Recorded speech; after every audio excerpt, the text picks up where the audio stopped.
Përshëndetje, unë jam mësimdhënësja Rabi Osmani, mësuese në shkollën fillore Mehmet Deralla në fshatin Gradec. Sot do të mbaj një orë mësimore virtuale nga lënda e shoqërisë. Pra sot do të zhvillojmë njësinë mësimore në shoqëri, ditëshmëria fshat qytet. Më poshtë kam paraqitur 2 fotografi.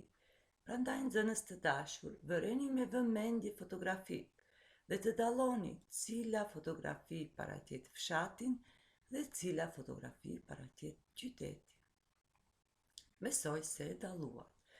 Fotografin ku është kursori tani paraqet fshatin dhe ky qytet është qyteti i Tetovës, ndërsa në fotografi tani ku është kursori paraqet fshatin dhe ky fshat është fshati Gradec. Vazhdojmë më poshtë.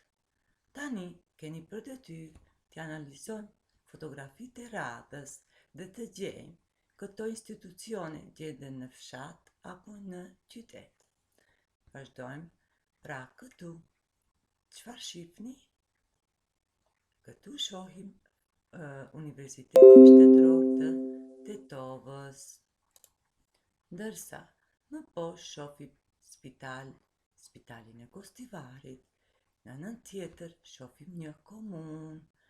Poshtë shikojmë një qendër të madhe tregtare. Në anën këtu ku është kursori shikojmë shumë libra dhe kjo paraqet bibliotekë të madhe. Këtu më lart shohim një teatr dhe këtu shohim një kinema. Pra nxënës të dashur, këto fotografi të paraqitura paraqesin një qytet apo një fshat. Përgjigjena së bashku.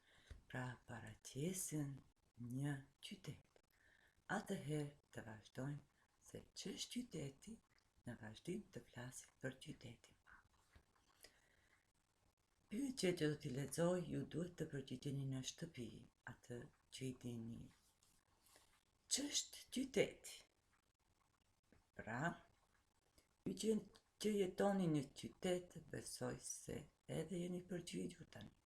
Qyteti është një vendbanim i madh. Ku jetojnë njerëzit në qytet? Njerëzit në qytet jetojnë nëpër banesa dhe shtëpi private. Çfarë punojnë njerëzit në qytet? Pra njerëzit në qytet punojnë punë të ndryshme, nëpër institucione të ndryshme, në fakultete, në spitale, në komuna, në qendra të ndryshme sportive, në kinema, në balet e kështu me radhë, por ato punojnë edhe në qendra tregtare, në shitore, në ambulanca e kështu me radhë, pra në stacionin autobusave, të trenave e të tjerë. Tani të shpjegojmë pak për qytetin. Pra, siç tham, ç'është qyteti? Qyteti, ta përsërisëm, është vendbanim i madh. Në të jetojnë shumë njerëz.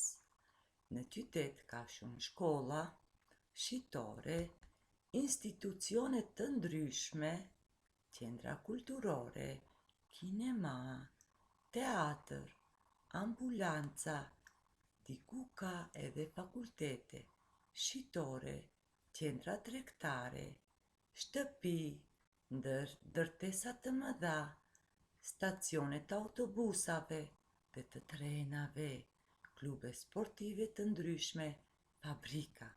Pra, qytet i pam se çfarë ka një qytet e të tjera. Tani të analizojmë disa fotografi të tjera. Fotografin tani ku është kursori, çka shikoni nxënës të dashur? Besoj që e dalluat se këtu ka një shkollë. Më poshtë ka një ambulancë, pastaj shohim disa lopë, këtu poshtë shohim disa dele, këtu shohim disa buq duke mbledhur barin dhe këtu shohim një kosh bletash. Pyetja është, këto fotografi çka paraqesin? Fshatin apo qytetin? Përgjigjena së bashku, sepse e di që e dini tani përgjigjen. Këto fotografi paraqesin një fshat. të vazhdojmë të flasim për fshati. Fshati, ç'është fshati? Pra, fshati, siç tham, tek qyteti është një vendbanim i madh, fshati është një vendbanim më i vogël se qyteti. Pyetja tjetër është, ku jetojnë njerëzit në fshat? Pra, ku jetonin nxënës të dashur që jeni në fshat? Pra, njerëzit në fshat jetojnë në shtëpiat e tyre private. Cilat punë i kryen njerëzit në fshat?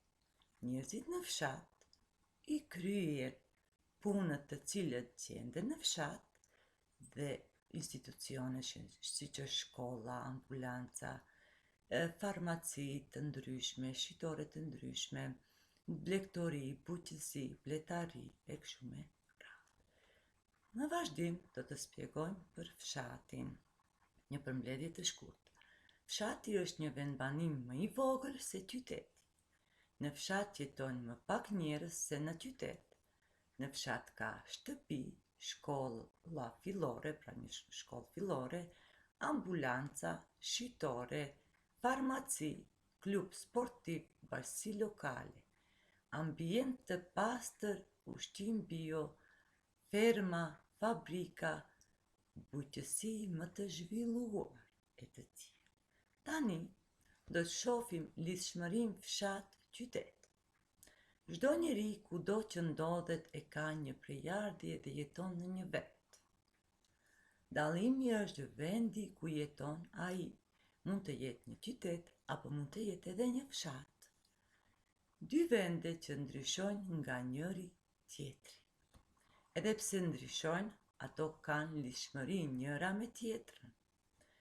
Në fshat ka toka pjellore dhe njerëzit merren kryesisht me bujqësi, blegtori, bletari e të tjerë.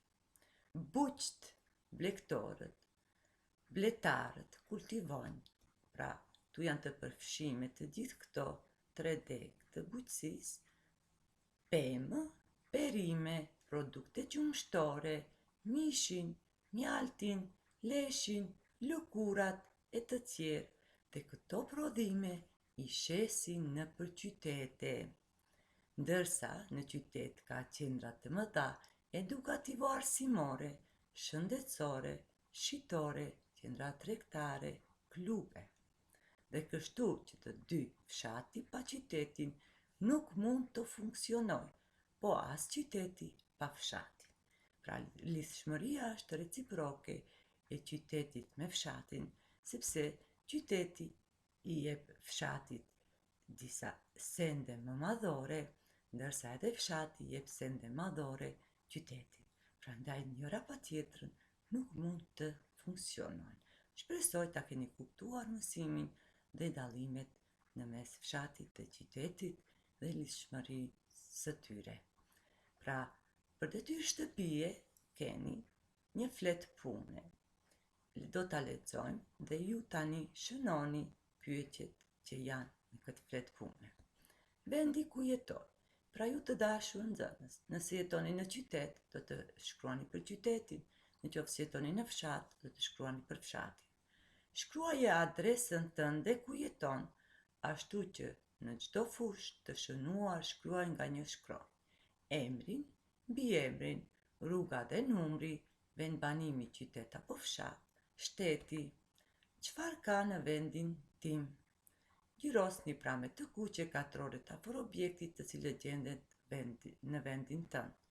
Post, cila prej këtyre gjendet në vendin tuaj, ju duhet të ngjirosni me të kuqe.